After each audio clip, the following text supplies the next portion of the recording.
World-class financial services only at Sapphire Global.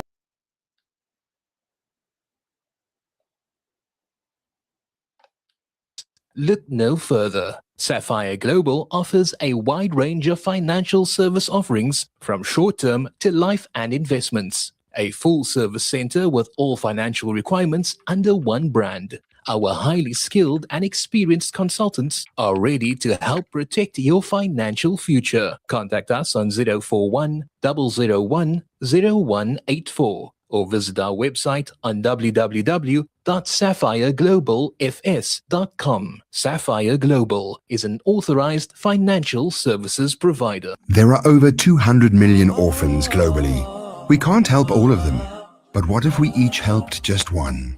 The Al Imdad Foundation now gives you an opportunity to help just one orphan from Syria or Palestine.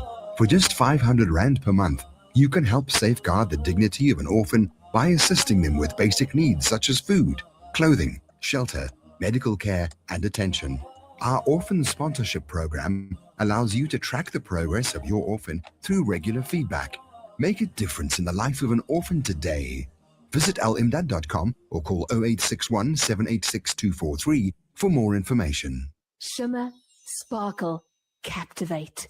Nothing less than a masterpiece. Droplets of gold inspires precious design. Platinum bursts with intricate freshness. And every pure diamond becomes more than just a girl's best friend. Voda Gold Gem Jewelers, where timeless dreams become a reality. Come to us. We tailor-make designer gold, platinum, and diamond jewelry. Trade in or remodel your old gold. Clad yourself with classy name-branded watches. We offer insurance valuation and freezer card calculation. Visit us at 534 Ridge Road, Overport, or call 031 208 9142. Voda Gold Gem Jewelers, manufacturers of fine gold and diamond jewelry.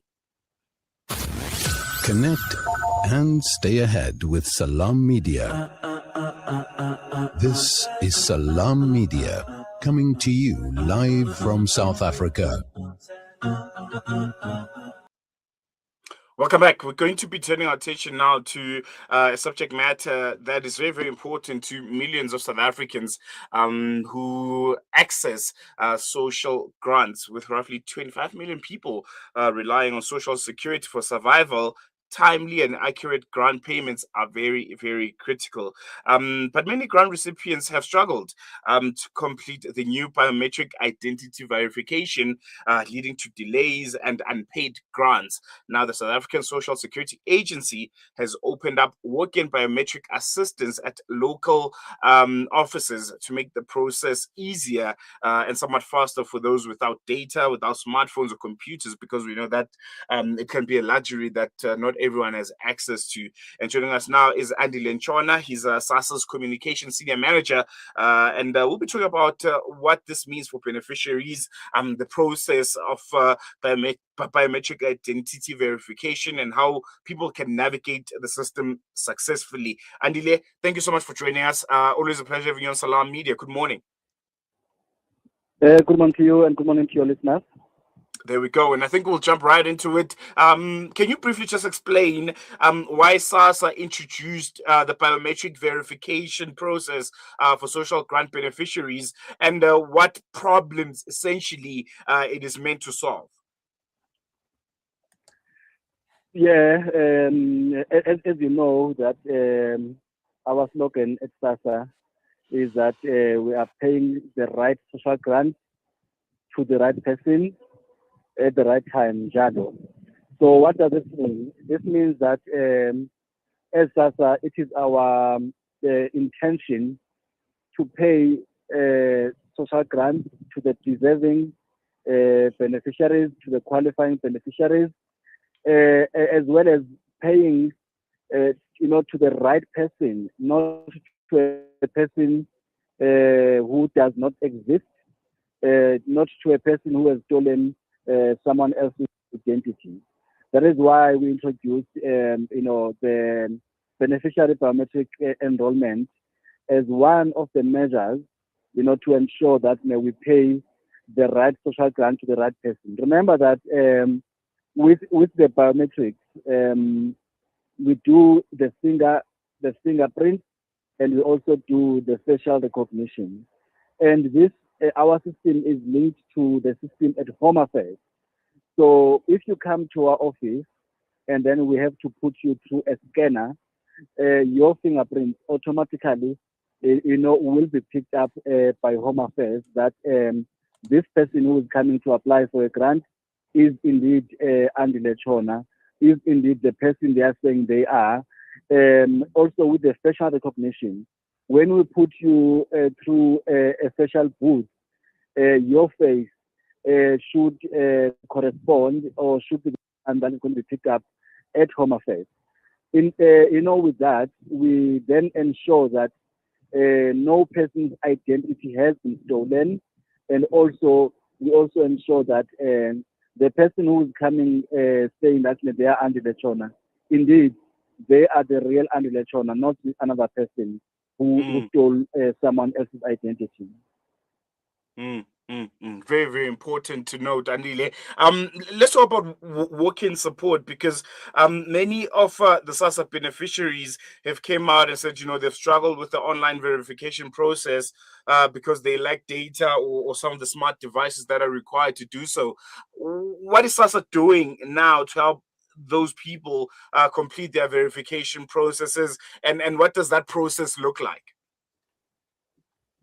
Look, remember that I think this is where sometimes maybe we miss the point. You see, with the beneficiary biometric enrollment, we have been saying that it's divided into three.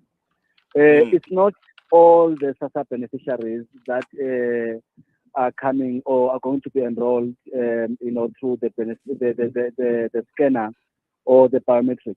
It's only those ones who are coming for the first time at SASSA, to apply for a grant. If you are coming for the first time at SASSA to apply for a grant, we are going to enroll you through the biometrics. And also, there is that group that we call those ones who are undergoing, review process. Those ones who are being reviewed, if they come to the office, we will make sure that they undergo the biometric verification. So it's not everyone, but before we enrolled the program, we ensured that our infrastructure in all our offices, in our local offices, is up to scratch, is up to date, so that we don't struggle when people come to the office. So we have not experienced any major problems since we started from the beginning of September. No, most definitely. And when it comes to the issue of how will this affect, or maybe how will the biometric process verification affect timely payments of the grants? Maybe those that have not done it in time, or those that are yet to do it. Are there going to be any of those that are being affected? Will people not get their grants if they've not done the biometric verification process? Well, it depends on the reason could be.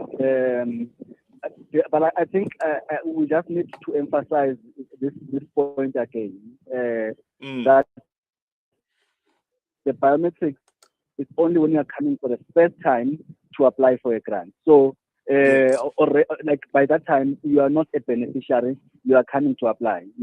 Secondly, if you are undergoing, a review process, I'm sure we have spoken about it. Those people who are suspected, to be having, additional income, to be working while they're receiving grants. So once SASSA, then when you come for a review, you will first undergo the biometric verification. But if you're under review, the underlying issue there would be whether you are going to pass the means test of whether you are deserving to receive a grant. Because when you come for a review, remember that you are coming with your bank statement.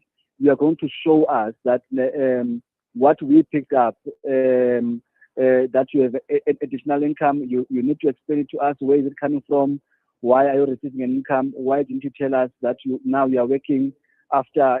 Because remember that when you come to apply for a grant, you give us information, and we encourage people to, if there's new information, if there's a change, they need to update us.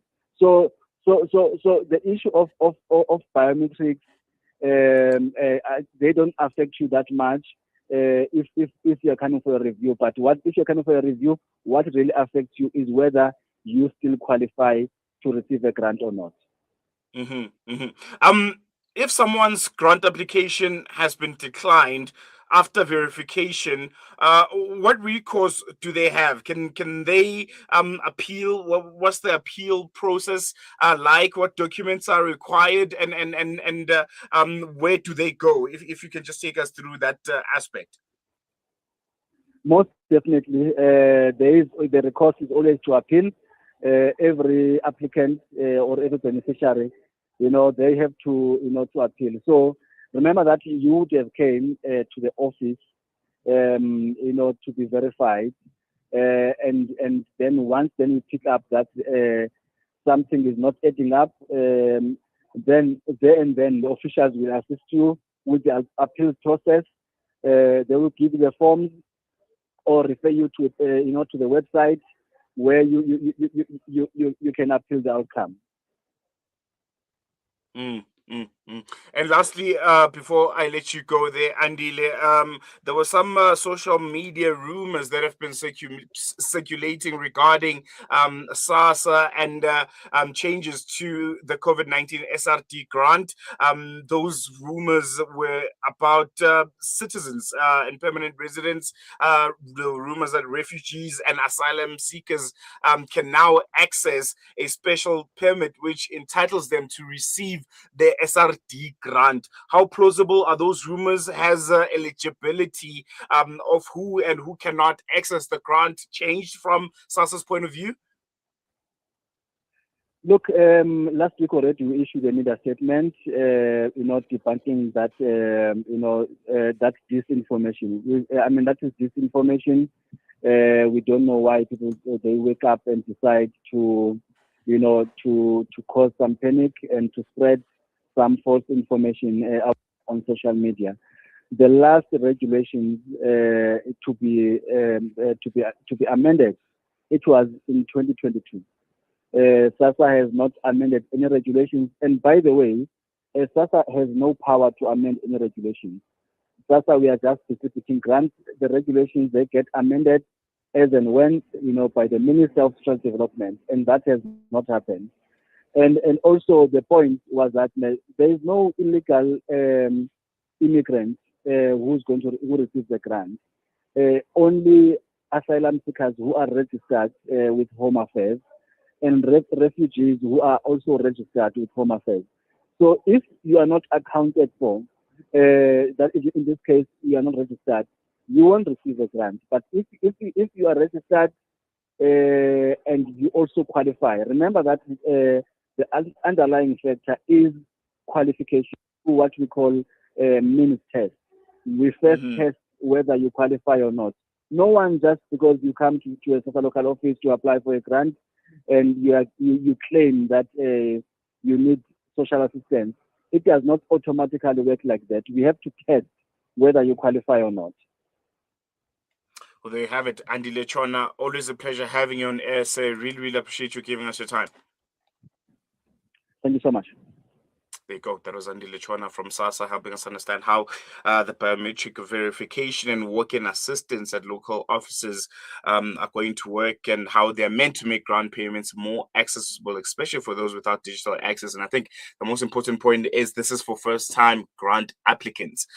So it's going to be a process where you can go and walk in and get your biometrics verified. So it's not necessarily for those that are already on SASSA's systems and are receiving the grant themselves. So very, very important to note. Another one is the debunking of the false narrative that has been doing the rounds that foreigners and asylum seekers will now have access to the SASSA SRD grant. That is not true. If there are any updates, SASSA will make that on their systems. They'll let everyone know, but at this point those were false rumors and they need to be ignored. So very, very important stuff to note there. We're going to take a quick break. When we come back, News and Views continues.